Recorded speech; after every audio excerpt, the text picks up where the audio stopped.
Everyone, welcome again. ये हमारा पांचवा लेक्चर है डिस्टेंस टाइम स्पीड का। इससे पहले हम लोग नंबर सिस्टम पढ़ चुके हैं। आपने से अगर किसी ने नहीं देखा है तो जाकर के पहले नंबर सिस्टम देख लें। उसके बाद जो 4 लेक्चर हम लोग पहले पढ़ चुके हैं उसमें हम लोगों ने बेसिक भी पढ़ा था। बेसिक के बाद जो है हम लोग पढ़ रहे थे प्रॉब्लम्स पढ़ रहे थे कि कैसे कैसे प्रॉब्लम्स आ सकते हैं। तो एक प्रॉब्लम इसके पीछे वाले लेक्चर में जो हम लोगों ने पढ़ा था, हमने पढ़ा था कि बहुत सारे तरह के प्रॉब्लम आ सकते हैं, किस किस तरह के आ सकते हैं वो भी पढ़ा था।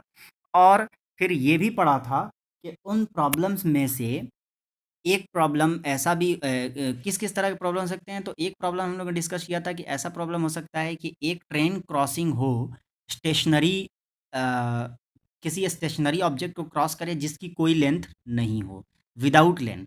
और आज हम लोग पढ़ने वाले हैं विद लेंथ। एक ट्रेन क्रॉस कर रही है किसी ऑब्जेक्ट को जिसके पास कोई ना कोई लेंथ है, तो उस कंडीशन में क्या होगा। ठीक है, तो देखते हैं उस कंडीशन में क्या हो सकता है। देखिए, इसमें दो तरह के क्वेश्चन हो सकते हैं। एक ऐसा क्वेश्चन हो सकता है कि एक ट्रेन खड़ी है, ये स्टेशनरी ट्रेन है, ठीक है, ट्रेन नंबर 1। और ये ट्रेन नंबर 2 है जो कि मूविंग ट्रेन है। तो कहेगा कि ये एक ट्रेन है जो खड़ी है और एक ट्रेन चल रही है, ठीक है, किस स्पीड दे दिया रहेगा। तो कितने समय में ये चलती हुई ट्रेन इस स्टेशनरी ट्रेन को, स्थिर ट्रेन को, खड़ी हुई ट्रेन को पार कर जाएगी, और कुछ स्पीड दिया रहेगा।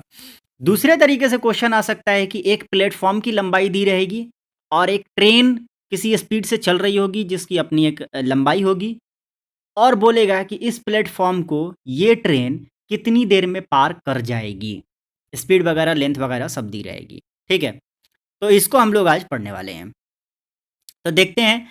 अब इसमें कंडीशन देखिए, जब भी कोई ट्रेन किसी स्टेशनरी ऑब्जेक्ट को जिसमें कि कोई लंबाई हो उसको पार करेगी, तो पहला कंडीशन क्या होगा, इसके पहले जब भी रहे तो उससे हमें कोई मतलब ही नहीं है। जब इसको टच करेगी, ये किनारे को टच करेगी, वहां से हमारा काउंटिंग स्टार्ट होगा। यहां से टच किया, यहां से हमारा काउंटिंग स्टार्ट हुआ। ये चलते गई ट्रेन, चलते गई चलते गई चलते गई, और ये पीछे वाला किनारा आगे बढ़ता गया, आगे वाला किनारा आगे बढ़ता गया, और ये चलती गई चलती गई चलती गई।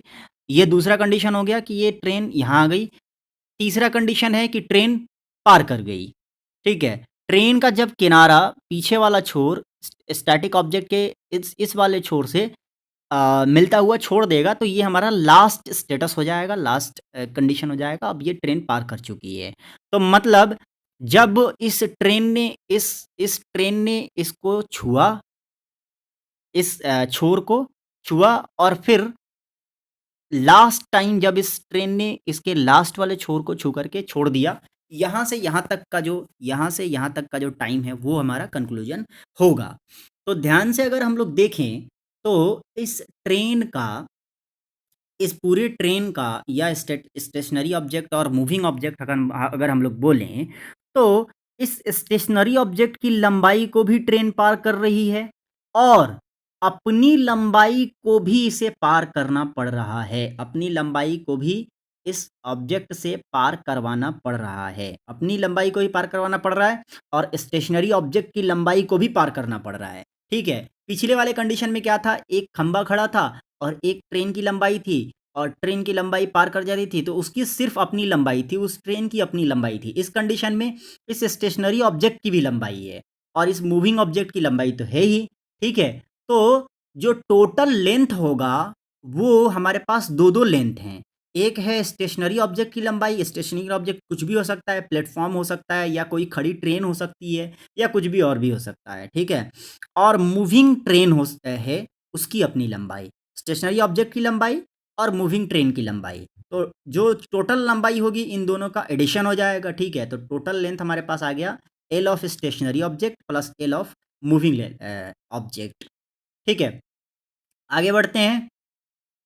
ठीक है, तो हमारे पास जो स्पीड का जो हम लोग फार्मूला अगर हम लोग निकालें, तो हमारे पास जो स्पीड का फार्मूला होता है वो रहता है डिस्टेंस अपॉन टाइम। डिस्टेंस क्या हुआ, length of total, total length हो गया, अपॉन टाइम तो टाइम ही रहा। लेंथ टोटल हमने अभी निकाला कि length of static plus length of moving object divided by time. Length of static plus length of moving object divided by time. Length of stationary कुछ भी हो सकता है, प्लेटफॉर्म और train. Length of moving, platform का अपना वो चलती हुई ट्रेन की अपनी लंबाई होगी। ठीक है? स्पीड, स्पीड तो चलती हुई ट्रेन की अपनी स्पीड होगी वो वाली, और टाइम, टाइम कितने देर में वो पार कर जाएगा वो टाइम, ठीक है? अब इस पे हम लोग करते हैं एक क्वेश्चन, बहुत ही आसान तरीके से कर सकते हैं हम लोग। क्वेश्चन दिया हुआ है, अ train is crossing 100 millimetre long platform. एक ट्रेन जो है 100 मीटर लंबे प्लेटफ़ॉर्म को पार कर रही है, ठीक है? How much time it will take to cross the platform, कितने समय लेगी वो उस प्लेटफ़ॉर्म को पार करने में, if speed of train and length of train is 25 meter per second and 150 meter respectively. कभी भी बात रिस्पेक्टिवली किया है तो पहले जो डेटा दिया हुआ है वो पहले वाले से मैच होता है, लास्ट वाला जो डेटा दिया हुआ है वो लास्ट वाले मैच से होता है, ठीक है? तो स्पीड ऑफ ट्रेन पहले है, लेंथ ऑफ ट्रेन बाद में है, तो स्पीड ऑफ ट्रेन 25 हो जाएगा और लेंथ ऑफ ट्रेन 150 हो जाएगा, ठीक है? तो हमें क्या करना है, हमें सिर्फ डेटा निकालना है। कौन कौन सा डेटा? ये वाला data. Length of static object कितना है, लेंथ ऑफ मूविंग ऑब्जेक्ट कितना है, स्पीड कितना है, और टाइम तो हमें निकालना ही है, ठीक है? तो इसमें से कोई एक मिसिंग रहेगा, उसी को निकालना होता है, ठीक है? इन चारों डेटा में से कोई एक मिसिंग रहेगा। तो चलिए देखते हैं, आराम से निकाल सकते हैं, देखते हैं क्या मिसिंग है। हमें निकालना क्या है, ट्रेन की train is crossing 100 millimeter 100 meter long platform. 100 meter long platform मतलब कि प्लेटफ़ॉर्म तो स्टेशनरी ऑब्जेक्ट होता है, स्थिर ऑब्जेक्ट है प्लेटफ़ॉर्म। तो प्लेटफ़ॉर्म अगर स्टेशनरी है, स्थिर है, रुका हुआ है, तो उसको हम बोलेंगे LST, length of stationary object, ठीक है? अभी जो बताया मैंने। और हमें how much time it will take, हमें टाइम निकालना है, तो टाइम, टाइम ये है, ये रहा, टाइम निकालना है। उसके बाद बोल रहा है उस स्पीड ऑफ ट्रेन दिया हुआ है 25 मीटर पर सेकंड, तो हमने लिख दिया speed of train 25 meter per second, और ट्रेन की लंबाई दी हुई है एल ऑफ ट्रेन, यानी L of moving object is equal to 150 meter, ठीक है? ये दिया हुआ है। तो ये 4 डेटा में से 3 डेटा हमारे पास हैं, 1 डेटा अपने को टाइम निकालना है। तो हमारा फ़ॉर्मूला क्या था? फ़ॉर्मूला था speed is equal to speed of moving object is equal to length of static plus length of moving object divided by time. तो स्पीड ऑफ मूविंग ऑब्जेक्ट 25 दिया हुआ है, length of static 100, length of moving object 150, time हमें निकालना है, तो 100 plus 50 करके 250 कर देंगे, टी को इधर ले जाएँगे और 25 इधर मल्टीप्लाई में है, तो ये चला जाएगा, डिवाइड में हो जाएगा। ये देखिए 250 divided by 25 is equal to 10 seconds आएंगे। 10 सेकेंड में अगर इस स्पीड से चल रही है और उतना लंबा ट्रेन है, ये 150 मीटर लंबा ट्रेन है, और 100 मीटर लंबा प्लेटफॉर्म है, तो उसको 10 सेकेंड में ये ट्रेन पार कर जाएगी। बहुत सिंपल एग्जाम्पल होता है, बहुत सिंपल क्वेश्चन होता है, थोड़ा सा क्वेश्चन देने में वो घुमा देता है और उसी में बच्चे फंस जाते हैं। ये था हमारा आज का जो कॉन्सेप्ट था वो ये था। आज के बोनस जुगाड़ की बात करते हैं। तो आज भी हम लोग मैथ्स के मैजिक को पढ़ेंगे। किसी भी नंबर को 1 टू 9 में किसी भी नंबर को अगर हमें मल्टीप्लाई करना हो 9 से, तो एक मैजिक ये है, जैसे मान लीजिए 4 से मल्टीप्लाई करना है 9 से, तो इस जिसको मल्टीप्लाई करना है 9 से मल्टीप्लाई करना है, उसमें से 1 घटा दीजिए। 1 जैसे ही आप घटाएँगे तो ये 3 आ गया। इस 3 को फिर 9 में से माइनस कर दीजिए, 6 आ गया। 3 और 6 आपका आंसर होगा। तो यानी 9 इंटू 4 इज़ इक्वल टू 36, 9 चौका 36 होता ही है, ठीक है? बहुत बढ़िया मैजिक है ये। जैसे मान लीजिए 9 इंटू 5 इंटू 9 करना है मान लीजिए, ठीक है? तो 5 में से 1 घटा दीजिए, 4 हो गया, और 9 में से 4 घटा दीजिए, कितना आ जाएगा? 5, तो ये 45 आपका आंसर हो जाएगा। तो ये बहुत शानदार ट्रिक है, और बहुत शानदार मैजिक कह सकते हैं इसे आप।